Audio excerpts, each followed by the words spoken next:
Chairman of the MPI Board of Directors and Senior Vice President of Corporate Hotel Sales at MGM Resorts International, Mr. Michael Dominguez.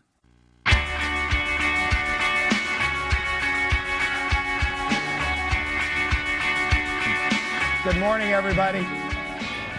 I officially get to welcome you to Las Vegas, and I can tell you that for those of you that are here, it's a little lighter than yesterday, so you've done a good job of surviving your first night in Las Vegas, so welcome, because we know what Vegas is all about. We with MPI, we were very proud to have Smart Monday yesterday and be one of the premier educators driving professionalism and professional development within our industry. So this is something we take to heart, we're very proud of, and remember, we'll have a keynote session every day coming up over the next couple of days. If you miss Smart Monday, we're also going to be having sessions in our Inspiration Center on the floor. And then the MPI Foundation has actually released some really great research. The SMM study just came out as well this week, and that information will be released in our booth. So please stop by the MPI booth if you're interested in some more information. Really good research for you, and hopefully will help in your professional development. With that, I just want to say thank you for your commitment. Thank you for your professional growth. If you ever have stage fright, by the way, just come stand up here because you can't see anybody with these lights. I'm trying to make eye contact, and I am blind. But I do have the distinct privilege and honor to introduce our host and the chairman of IMAX, Mr. Ray Bloom, who I have a privilege of calling my friend. Please.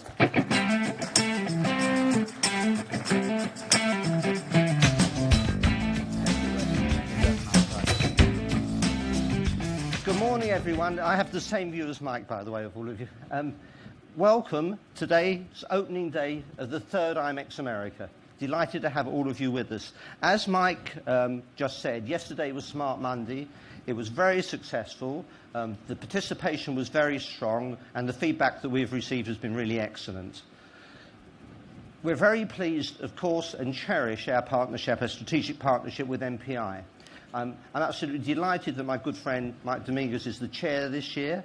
We love working with Mike and with all of his colleagues and all of the staff at MPI. And I'd like to wish Mike all the very best for the remainder of his term as the chair.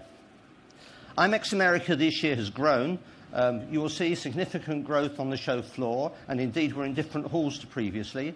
The hosted buyer program has also grown, as have the appointments made prior to the show with the buyers together with the suppliers. In fact, the numbers on the appointments are up by over 25%. You're looking at a number now that's touching on 50,000. So there's going to be a lot of face-to-face meetings. Additionally, I'd like also to mention something that you're all going to notice, those who have been here in the past, is the renovation of the Sands Expo, the lead into the exhibition hall. It's really stunning. There's been a major investment here by the Sands, so we both thank them and congratulate them on what they've done. We're really pleased and thrilled to have our home here in Las Vegas. And I'd like to take this opportunity to pay tribute to our partners here, the Las Vegas Convention and Visitors Authority, who, again, one could not have a finer partner. They're available and help us at every stage. They've been like that from the second we announced we were going to launch the show. And this applies not just to LVCVA, but actually to the whole of Las Vegas, taking into account not just this property, but all of the properties in the city. So at this point, I take great pleasure in introducing our keynote sponsor today. It's from Philadelphia. It's Julie Coker. She is Senior Vice President for the Convention Division of the Philadelphia Convention and Visitor Authority. Please welcome Julie to the stage.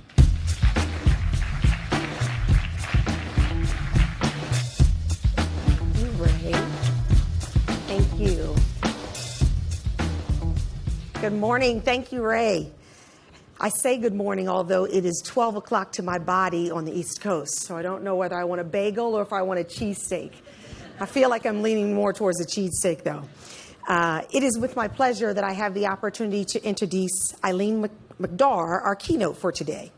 It's no wonder why we, Philadelphia, are delighted to set the stage for radical resiliency message. Change is the name of the game, not only in our industry, but also in our personal and professional lives. Resiliency takes many dimensions. How do we stay right side up in a world that often seems upside down? Our opening speaker helps us explore just that question. She has a ton of information, so she's asked me not to go on and on about her credentials. You have the opportunity to actually meet her today. She's doing a book signing at the MPI booth, which is 3009, from 10:30 a.m. to 11:30 a.m. As she said, it's not a matter of importance of what she's done, but it's more important of what she's going to do for us today. She's going to give us much to think about, talk about, and laugh about. Ideas to help us bloom where we are planted. Please welcome the author of 5 books, a Hall of Fame speaker, and the lover of all things dark chocolate, a woman after my own heart, from California, Eileen McDargh. Come on, Billy, up! Come on, up! Stand up now! Come on, with each other! Woo! All right, Philadelphia, show us your stuff! You guys can dance, yeah! All right! Thank you very much. Hey, while you're standing, if you feel so inclined and want to smooch in a little bit, because you are going to have to talk to each other at some point in time here. So if you're sitting far, far away, you might want to get up close and personal. So as my friends in New Jersey would say, let's talk. Now, I know when I started that music, there will be some people in here who thought, I can't believe she's making me do this. Doesn't she know that for Las Vegas, this is really early in the morning? How many of you had a great time last night? Thank you for being able to even raise your hand. But I wanted to play that music for a very specific reason. And I know that it does come from one of the darker parts of music history, disco. How many of us remember disco? How many of us would like to forget disco? Do you remember you had the multi-levels of gold chains, the polyester print shirts, the 4-inch platform shoes, and those were just the guys? But it's the words. So let me update the words of Sister Sledge. We are family. I have all my sisters and brothers with me. And we are very much a practice community family. That's how we gather. That is the collective that gathers here at IMEX3.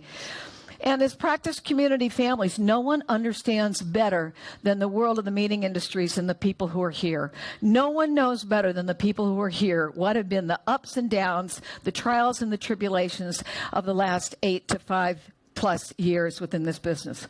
We've seen that whole economic turmoil. 5 years ago, AIG effect for us meant absolutely instantly gone. And if you look at the recent statistics, the ICCA, their most recent survey, global survey, said that there was projections that for 2014, we would see more meetings, we would have greater attendance. That was before the federal government in Washington decided to sit on its hands. And I now call Washington, D.C. the land of the frozen chosen. We have no idea what impact that will have, but it will, in fact, attach our resilient spirits. And as a practice community family, we also have our own language. We have our own buzzwords. We have our own role models, our heroes, like Ray Bloom, like my friend Ed Scannell down here, former past president of MPI. And we also have our own acronyms. I thought I would share with you the name of some of the family members who gather here at IMEX. Here they go. ACTEADMEAMCIASAAECM plus AICCAIEEAIPCO ICCAISCS and SPIN. How's that? But wait, that's not all. You realize, of course, Smart Monday is sponsored through MPI. And many of its members are CMPs. And we are joined with our CVB brothers and sisters. We've got the CICs. And, of course, there is PCMA, which also stands for Professional Crisis Management Association. And how many of you have had a couple days where you think, I'm a member? I'm a member here. And all of us, all of our clients are asking us to be conscious in our events and whatever we plan, that we pay attention to CSR. And they also want ROI. And you better figure out how to do it PDQ or you will be SOL. And for those of you who have no clue what I just said, come find me in the MPI booth and I will tell you. I am part of the practice community that comes from NSA, not to be confused with the other NSA. We are the talkers, they are the listeners. Which actually brings up something else that will impact us in the meetings industry, technology. I mean, look at all the technology that has surrounded this conference. I mean, from the time you checked in, all of the social media that has been used. When you go out on that trade show floor, you're going to see more technology. There's a little robot that's going to be running around. You know, we've got a telepresence, holographic images, and all of the sessions about hybrid meetings and how do you use technology to bring people closer and closer together. And not only is it going to be the technology, but also what our physical arrangements look like. I thought I would show you, whether you're in a large meeting or an intimate meeting, those top two pictures, that is the Pennsylvania Convention Center, the Philadelphia Visitors and Convention Bureau. They've spent almost $800 million in renovation and expansion, and built into that was to be able to take advantage of the technology within that area. Those bottom two pictures is more like a boutique setting. It's Meet Las Vegas. It is in downtown Las Vegas. And it was designed from the get-go in order to have rigorous technology. In fact, you can even change what that building looks like on the outside based upon the theme of the meeting that is being held there. But even as I say all of that about technology, I'm not sure it's made our lives simpler. Would you agree? Yeah. This was a plane that a relative of mine flew in World War II. There were only 7 items on the checklist of that plane. I'm not sure how many are on this one. But here's what I know. Sometimes low tech works just as well.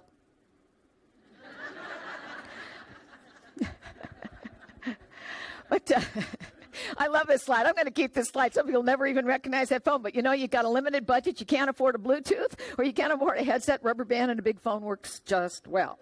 But here's the one I really love. It's this cartoon.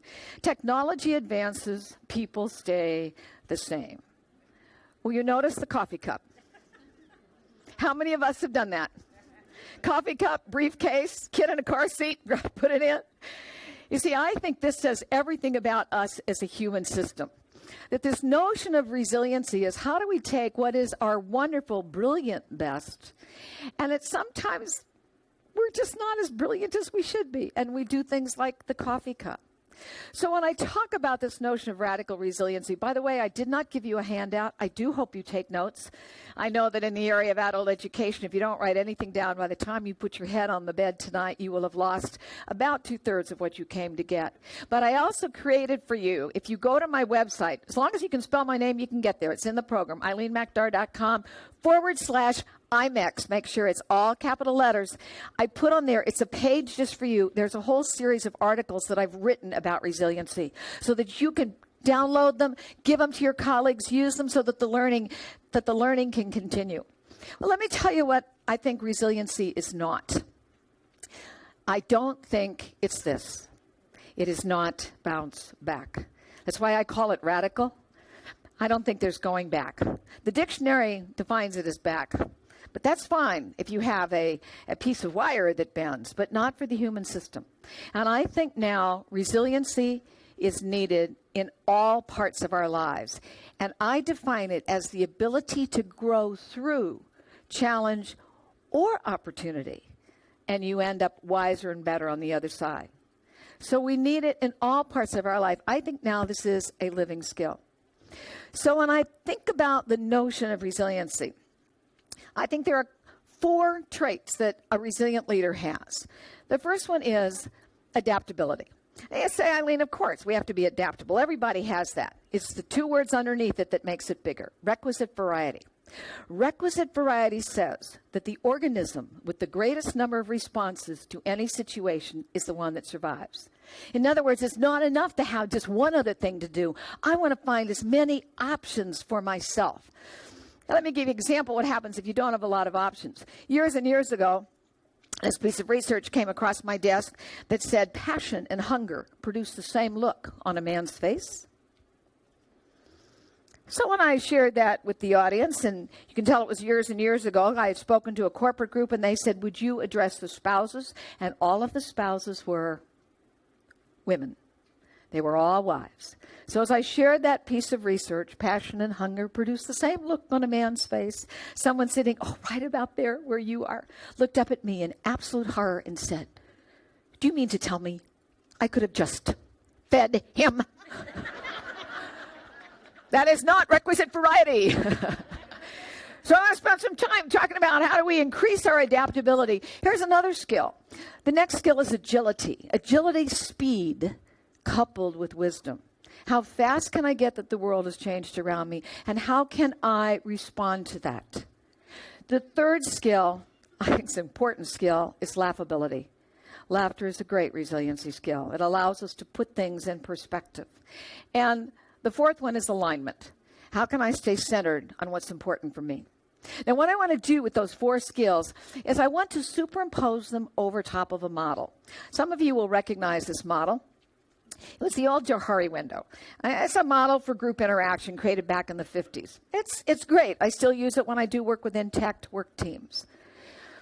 But what I want to do is I have recreated this for how do we think differently in a world that is constantly going to be changing around us. So let me take this first thing, this common knowledge quadrant. These are the things that you and I know. It's the way you operate business. If you are in the incentive business, you know how you package things. If you are one of the event planners, you know how you package things. The problem is if I only stay with what I currently know, my ability to respond to a world that is changing is no bigger than that. So how do I make it bigger? There's a couple ways. The first one is I might want to blow up that common knowledge block. And the way I blow it up is I ask myself some questions. What am I thinking? What if we tried this? Why not? And who says so? So let me give you some examples of common knowledge and how we might want to challenge them. And I'll take them out of the hospitality field. All right, this is an audience participation one. I want you to shout out to me, what are the colors of washcloths in hotels? Right. Except if you were at the Seaport Hotel opposite the Boston Convention Center, in addition to the white washcloths, there is one black washcloth, and embroidered over it, makeup. Who says that washcloths have to be white? All right. How many of you, now this is going to date me, how many of you remember that if you were accused of sleeping around, this was not a good thing? All right, let me give you a variation on this theme of sleeping around. I'm going to show you sleeping around. You talk about how do I look at things differently. This is a cargo container from China. And the company, you Google sleeping around, it will bring you here. It is a company that has said, you know, the cargo containers, when they come from China, they sit and rust. What could we do with them? It's actually like a little pop-up hotel. And so they have fitted it with everything that you need, every kind of comfort that you have. It is currently parked at a pier in Antwerp. So if you wanted to go have a different experience in Antwerp and something that was recycled that normally would have been thrown away, here's a whole new meaning to the term sleeping around. In fact, when we think about recycling and using things differently in CSR, you will have an opportunity for the rest of this conference to go to this booth 1664. And when you think about the bars of soap that are slimy and we use them for 2 times and they're gone, and the shampoos, this organization, Clean the World, has said, what if we would create hygiene kits that takes what is not used totally and how could we redo it? You can go and participate in this. And by the way, the hygiene kits will be going to Shade Tree, which is a shelter for women and children here within the Vegas area. It's another way of looking at what we normally would have thrown away and saying, how could we make this more? Now, what fascinates me about this common knowledge is I work with organizations. Why don't we challenge what we know? And I think a couple things get in our way. One of the things that gets in our way, frankly, is that we don't know how to create strategic partnerships. When you go out on that trade floor and you do your speed dating for the meetings industry, this is what it's going to feel like. Begin to ask yourself, how can I look at someone who might have been considered a competitor, and could we create a strategic partnership? And my framework for strategic partnership is, what could we do together that we cannot do apart? What could we do together that we cannot do apart? Let me show you an example of a strategic partnership. This was at a DMAI conference I addressed, and there were these three CVBs: Pittsburgh, Milwaukee, and that latter one is Portland, Oregon. Where are my people from Portland? Got any Portland people? There we go. So what they did is they shared a booth. And if you think about it, meetings are booked a couple years out. So the concept that they decided is, well, why don't you just move your meeting across the U.S.? You can start in Pittsburgh, then next year you can move to Milwaukee, and lo and behold, you can end up on the Columbia River in Portland, Oregon. A strategic partnership. Let me show you one even larger. Now, the slide is not that great, so I'll have to explain what this is. The country of Germany. And when you go out on the trade show, you're going to see this map of Germany, and what they've done is they have said, okay, instead of competing with each other, how do we make it so that our potential buyers can find out what matches them best? So they've taken the country and they have divided it up into sectors that will show you where are specific educational components, what are the technology that's available, and if you look at these different sectors, how can that sector, that location, match where my potential meeting might go? So they gave you a way of looking at an entire country from a totally different perspective. I think that's fascinating. But here's what holds us back. Red ants. Let me ask you a question. How many of you have negative people in your life? May I see a show of hands? You say white, they say black. You say up, they say down. They'll tell you why everything is wrong. Nothing will sap your ability to be resilient more than this negativity. I have a relative, an aunt in my life, who is one of those negative people. That if you told her it was the land of milk and honey, she'd say, no, it's not. It's calories and cholesterol. And my sister and I got my twin brother, John, by the way, when I meet you, you will see I'm short. I come by it genetically. Half of me is a professor at Boston College. We take my aunt and we go to upstate New York to England, New England, where the wonderful fall colors are coming in right now. They'll be peaking and moving down. And we're driving the back roads, and suddenly my sister said, oh, wait, let's stop the car. I want to get out. I want to take a picture of those wonderful leaves and that blue sky and that weather vane. She hops out of the car, and in a heartbeat, my aunt says, well, I hope she didn't stand in red ants.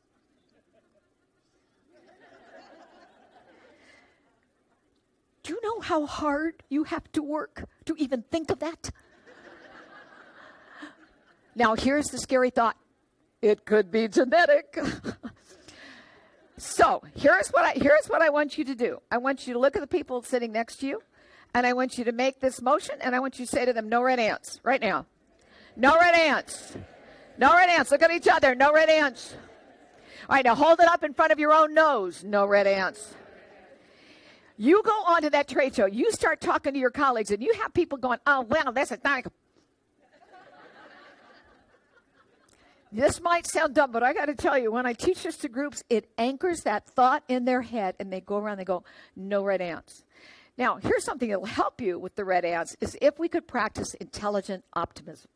Intelligent optimism says, how can I take an event, and how can I reframe it in such a way that I see what is possible, not what is impossible? And one of the most dramatic examples of that, I believe, has to do with this little guy. This is the blind salamander. Actually, I'll give you a close-up of the blind salamander. It lives in the Edwards Aquifer, which is underneath the city of San Antonio, Texas.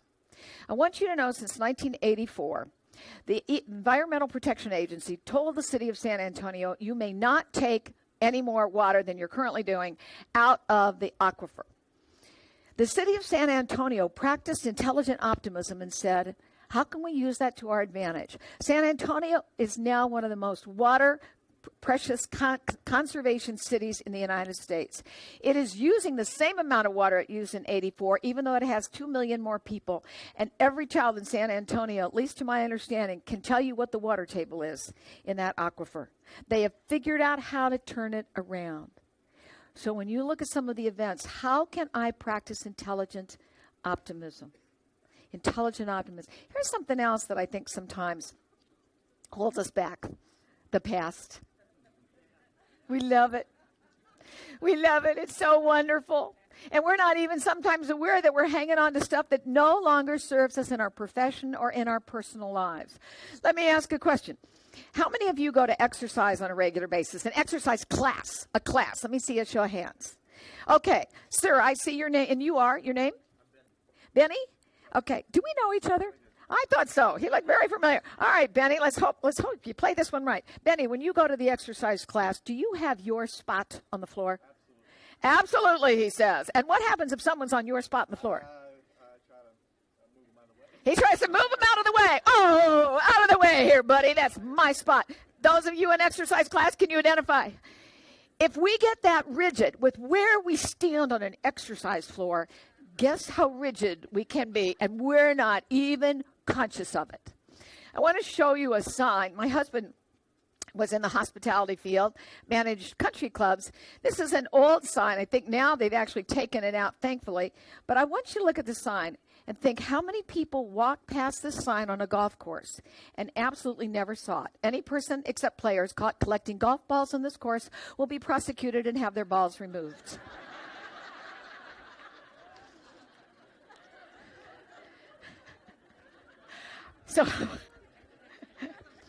So, when you walk back in your individual places of play, I want you to look and say, what is the sign I'm not seeing? What is the stuff what is it that I am not looking at? And by the way, just because you change something doesn't mean that you can't go back. I wanted to put this up because those of you who are with MPI know that for the past 5 years, the magazine was called One plus the little plus sign. And then they realized that name meant nothing to the professionals who were part of the industry. And they went back to call it the Meeting Professional Magazine. So just because you try something doesn't mean that maybe you do want to go back. Maybe there is a practice that you left for the sake of change and it doesn't really serve anymore. So if I can blow up that common knowledge block, now here's another way in which I can practice more adaptability, is to find out what other people know that I don't know. And the degree to which I am willing to find out what you can share with me, then my ability, my requisite variety gets larger. And I think, though, one of the things is that we need to look for viewing points versus a viewpoint. A viewpoint is that singular way of looking at something. And I wanted to visually show you, this is a mountain that I like to climb behind Santa Barbara. It's a 4-mile hike from sea level up to the top of the mountain. Now, if I look out to sea level, I have a beautiful picture. It is a viewpoint. Look what I would miss if I did not turn around. Radically different picture, isn't it? It's the Los Padres National Forest. So here's my question for all of us. Who do I need to talk to that can show me something that I don't see? And I'll tell you what I think it takes for that kind of adaptability. I think it takes courage. It takes a lot of courage to admit I don't have all the answers. Sometimes those answers are inside of me and I don't pay attention to them. How many of you know that we have screwed up when you didn't listen to your own intuition? Your own gut. You knew it. See, we knew it. And we didn't listen to it. So I'm going to give you an opportunity right now to make a new friend. How many of you are sitting next to people that you know right now? Okay, I got all my Philly people here. Okay, I want you to stand up and find someone. You might have to turn around, and I know you can't move find someone you don't know right now. And when you found the person you don't know, just put your hand up. Just turn around, whatever you have to do. Put your hand up so I know you got a partner. You guys got a partner? You don't know each other? All right. All right, listen up. Oh, this gentleman needs a partner. Okay. Shh. All right. I want you to look at your new partner very carefully. Study them up and down. You're going to have to find them again, and they might be wearing different clothes. Unless I got stuck at the tables. All right. Now, raise your right hand. Looking at your partner, not at me. You are taking the IMEX pledge. Repeat after me. I promise. Before I leave this conference, to find you again. And to ask you to give me one piece of advice for a situation I'm dealing with right now. Cross my heart and hope to spit. Shake hands with your new person and sit down.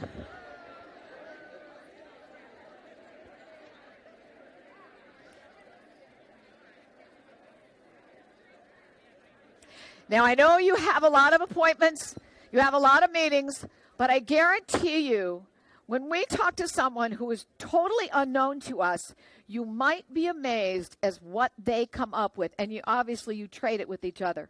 And at the very least, trade business cards and call each other if you can't do it while you're here in Vegas. And by the way, if your new person gives you an idea, don't say, oh, that's a dumb, stupid idea. Okay? All right, because the truth of the matter is, we're all in the same boat. We want this industry to thrive, and the more it can thrive because we support and encourage each other, that's part of what's involved in the practice community within that family. So if I do these things, all right. So now I want to talk about adaptability. I've got agility. Here's the next one. The next one has to do with agility is this quadrant, revelation and risk. This is where there are things that you know, the degree to which you are willing to risk and speak your truth, but even more so, act from your truth. Now, here's something. If you want to tweet this, you can tweet this. By the way, it's hashtag McDarling is my Twitter handle. M-A-C, darling, M-A-C, darling. To know and not to do is not to know. To know and not to do is not to know. So if you know something, what are some of the actions that you can take? Because I think in a world of change, action is the antidote for anxiety. You start to feel anxious about what's going on, put something in motion. The minute you begin to put it in motion, you begin to feel that you have a sense of control. It might be very small. It might be that you change the name of a magazine, and maybe 2 years later you change it back. But put something in action, and that is a risk for all of us. I learned about putting things in action, frankly, from this experience. And this experience came from trekking one of the remote regions of the Indian, they say Himalayas, some people say Himalayas, with a colleague of mine who some of you might have heard last year at Smart Monday, Jeff Sauls, an anthropology colleague. So we joined Jeff for a trek to India. This is one of the glaciers. Glaciers feed the waters of India. And we are told on this trek, we're up to about 16,000 feet, that we're going to have to cross 3 whitewater rivers on foot. We're also told you better get to them early in the morning, because what happens is that the glaciers refreeze at night. And as they do, the water levels come down. But as soon as the sun starts to rise, the water levels come up. So we got through the first river okay. Here is the second river. We had crossed this river about 15 minutes before our crew and the pack animals came across. I want you to look at where the water level is on those animals. Because for me, that would probably be about here. And it is. When they say whitewater, they mean whitewater. And what happened was that we needed to throw a rope to the crew. We got the animals across, but now we got the crew on the other side. As we were attempting to get this crew across, I actually thought we were going to lose this man. We didn't get them across. They had to spend the night on that rock pile in below freezing temperatures. And I learned 3 things about action just from that experience. Here are the 3 lessons that I got. Don't wait. Don't wait. While you're waiting to figure out some things right now that are going in your life, it might be too late and the water can rise. Take some kind of action now. The second one is to face what you fear and move forward. One of our colleagues, when we cross the river, the way you cross is that you stagger it. So like there would be one big guy and me and another big person. And you don't hold hands, you actually hold your wrists like this. And one of our party, for some unknown reason, slipped and fell. When they brought her up, She had her back to the rapids. Now you look. What happens? And I remember I'm standing on the bank of that river screaming at her, face it, face it. And all of a sudden, Eileen, what are you not willing to face? It was such a big aha for me. And I also realized that what made you stronger when that water was coming is that you literally leaned into it. You leaned into that water. So what is it that you're looking at right now that you need to lean into? Because that will give you strength. And this last one to me came when I kept thinking, those guys, they didn't make it across. Why didn't they? This is their village. They know this. They had become too comfortable. They had taken the water for granted. If you are very successful in what you do, beware. When we become too comfortable, that's when it could become dangerous. So it's that little bit of edge, that constant improvement, that constant learning. That's what I mean by agility, being able to respond with what you see in these ways. What will happen then is that we'll hear from words of wisdom like Karina. I don't know if any of you have happened to meet Karina yet. When I interviewed her, she said, and this fit perfectly with risk and revelation. Look at this. Be outward facing. Take risk. Be collaborative. I loved her line. We need to see past the walls that we put around our enterprises. See, we have our walls, and we only talk to people who are in other industries, things just like us, and we miss. I thought that was a wonderful piece of wisdom from her. If I can do that for agility, then what happens is I move to the fourth quadrant. The fourth quadrant is, I think, where the future lies, creative opportunity. There are things that none of us know what will exist. I mean, who knew that 5 years ago we would be able to do with technology that we're doing now? We had absolutely no clue, did we? Had no clue. And yet here we can do these things. But the way I have to get there is I first have to challenge common knowledge. I have to find out what other people know that I don't know, and I have to be willing to risk. What will help us move to that fourth quadrant are the last two skills. The third skill was laughability. Laughter is the shortest distance between two people. It is what allows us to keep on keeping on. I hope you like this little cartoon that I brought, the Adult Rehab Center. We know that people who laugh on the job are more creative, more productive, willing to work longer hours. That's where innovation comes. I mean, how many of you want to work with people who look like they were weaned on a pickle? Came to work with tight underwear. By the way, I've seen some desk clerks like this. This is not a pretty, good morning. What's good about it? Ooh. Oh, you can sleep in another room here. So how do we create that? And I think laughter is such an incredible, valuable skill. And there is so much that we can, I mean, I'll bet you if you guys sat and talked this evening about funny things that you've seen some of the people do around you, you would keep laughing the whole time. I mean, even looking at some, I love this, even looking at some signs. This is a sign I saw. I mean, it might be handy, here, Mom, just go through they're already wrinkled. Who cares? Let the steam dry. It doesn't make any difference. You have to laugh. This is a sign that I saw. I was speaking in Canada, and this is a sign I saw. It just cracked me up. Chainsaw, promo, wedding supplies. Which came first? You just have to laugh at these things. I had this greeting card that I found, and it was my aunt is she is a nun, and she does have a sense of humor when she's not being negative. And it was her birthday, and this greeting card was in the full nun habit, and it talked. You pressed a button right here on the greeting card, and it said a couple of things. One was, "That'll be 45 Our Fathers and 10 Hail Marys." Another one said, "I know what you did, and I'm praying for your soul." And I actually knew she'd laugh at that.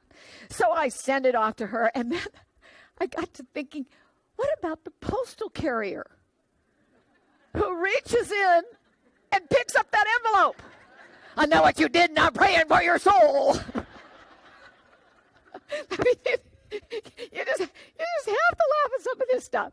And the other thing that laughability will do when we reach a critical point, when there's something that's not going right, it's when we can find some humor about it that it can absolutely transform it. Let me give you two examples. One was I was on a small cruise ship that was taking us up to the inland passageway outside of Alaska. And it was the only ship that had permission to anchor in Glacier Bay. So it could hold about 24 people. And as we're going up the bay, they put the anchor out and it fell off. They lost the anchor.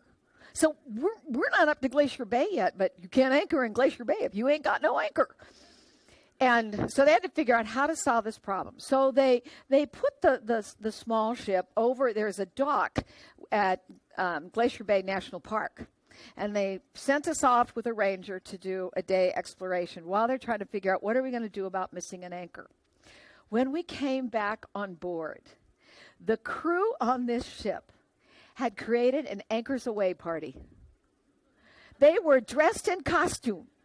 I don't know where they got those costumes. They slapped wigs on us. They had drinks that they called different things that were based upon Anchor Away, and then told us we were going to do a detour and they were going to go to an Indian village, and there was a local diver who had the full-on helmet suit that could go down and bring up the... But look how they turned what was negative. So they practiced intelligent optimism, and they transformed it by making it fun. 13 years ago, I stayed at a hotel outside of O'Hare. Now, I'm not going to give you the name of the hotel because I tried to go back and find it, and I think it has changed hands. But I was there on Halloween, and the taxi drops me off, and here are hundreds of kids in costume running into this hotel. I mean, I got Ninja Turtles and princesses and knights and Ninja Turtles and Ninja Warriors. I had both, Turtles and Warriors. You know, I had, one little kid was dressed up like an Oreo cookie. It was the cutest thing I ever saw. They can tell it was a long time ago. They were Teletubbies. And when I went in, the front desk was just all in costume. Everything was fast-tuned. And I said, what the heck is going on here? They said, well, Eileen, we had low bed count over Halloween. So what we decided to do was that we went out to the independent living centers for seniors. And we asked for volunteers. And here's what we said.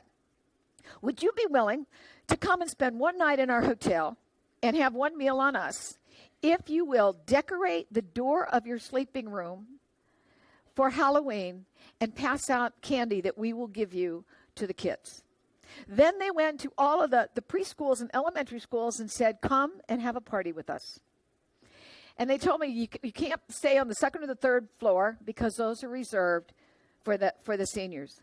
I have to tell you, it was the most amazing experience I have ever seen. You have never seen such joy rocking off of a hotel on Halloween. The mayor showed up dressed like Minnie Mouse.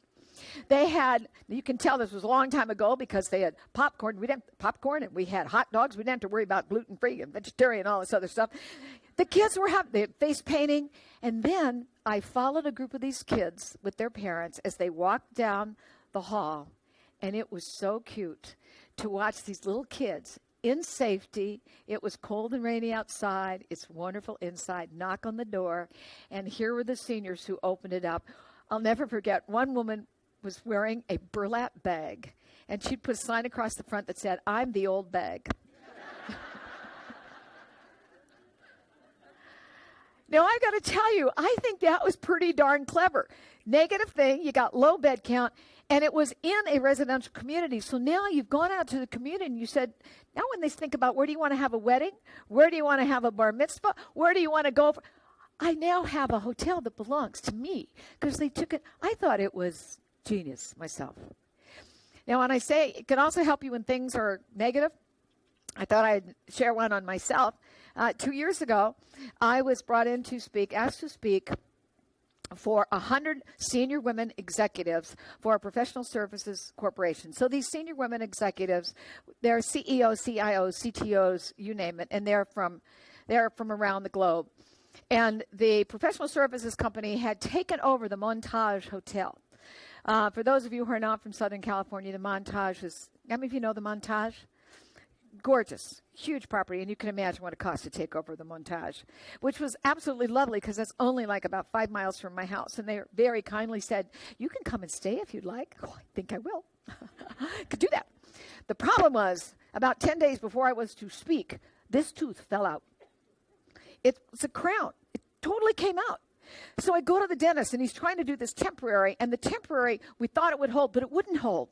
And 2 days before I'm supposed to speak, he said, you have to have a bone graft. And then you come in on that morning. I'm not supposed to start that afternoon. You come in on that morning, and we'll see if it works. Well, I can look at the look on your face. I'm terrified. I thought, I mean, I look like Johnny Depp's evil twin sister from Pirates of the Caribbean. What am I going to do? So I had to have some fallback plan. So this was my fallback. So some things are designed to test your resiliency, like this. I think I'm going to bed. I've had enough. It's happening. He's cute, though. I'm not ticklish. You're welcome. That'll be $25.99. No. Anyway, so I actually have kept this because I think it's actually a good reminder for myself. Though I live in terror that one day I will fall and it's going to fall out again. It's just going to be horrible. So if I talk about then adaptability, agility, laughability, let's talk about alignment. Alignment really, to me, is the secret to resiliency and sustainability. And the picture that I have up here for you is a picture of taken on that same trek, that whitewater trek. There is a pop in that, isn't it? You okay with the sound? It's okay with the sound? All right. That is a very, very old monastery. And if you look at that rugged terrain, it's closed for about 8 months out of the year to snow. The reason it can remain standing is that it is anchored in bedrock. So when I think about what is it that anchors us, I wanted to put it in perspective and in context. And it really has to do with this plane. You see, what I didn't tell you when I put that plane up is that the person who flew that plane was my mother. My mother was one of the 1,076 women Air Force Service pilots called WASP, who paid their own way onto an air base into Sweetwater, Texas, and took over all the domestic flying for the military in World War II.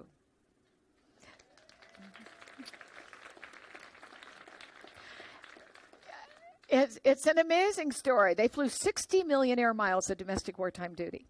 In fact, this coming November 6th at the Women's War Memorial in D.C., we will have a premiere of a PBS documentary that I helped a producer create on their story. And you can look for it on Veterans Day on some of your PBS networks. It'll play on various PBS networks. But these women were incredible. It was not without hazard. 38 of them died in the course of duty. But because they were not considered official military, there were no benefits. And in at least one case, they had to pass the hat to send the body home to the parents. They were disbanded shortly before the war was over. And women were not allowed back in the cockpits of military planes again for 30 years. I thought you might like to see a picture of my precious little mom. It's cute. I lost her a year ago. It's a big hole in my heart. But let me tell you why I showed this to you. Because for 30 years, not only were women not allowed in the cockpits of military planes, the Air Force even forgot that they existed. The records weren't sealed, but pretty much closed and put away. And in the late 1970s, the Air Force announced, we're going to let women fly for the first time. And these WASP all of a sudden said, wait, what were we, chopped liver? And they began to meet. And every 2 years, they would gather at cities around the United States. They always had to have a good air base that was close to them, because they would go over to that airfield and see what was the newest, the latest, the greatest. And because of that, when they would meet, and by the way, they were finally in 2010 awarded the Congressional Gold Medal for their service. But when they would meet, women just like this would come, would talk to them, would sit at their feet and say, tell me the story. If you did it, maybe I can do it. I want you to hear that word. They would meet. They would come together. They couldn't have done this through technology, even if it had existed. It was the coming together that made the difference. You see, I think that's what's so incredibly important about this industry. For all of the wonders of technology, it is what we do when we come face to face that has the opportunity to break barriers, to build bridges, to create relationships, and yes, even to make history. That is why I am so incredibly happy to be part of this incredible practice community, because you see, we do make a difference. I think that is our alignment. Without those meetings, we become less, and the world becomes more and more fractured. That's why we do it, because the truth of the matter is, we are all family.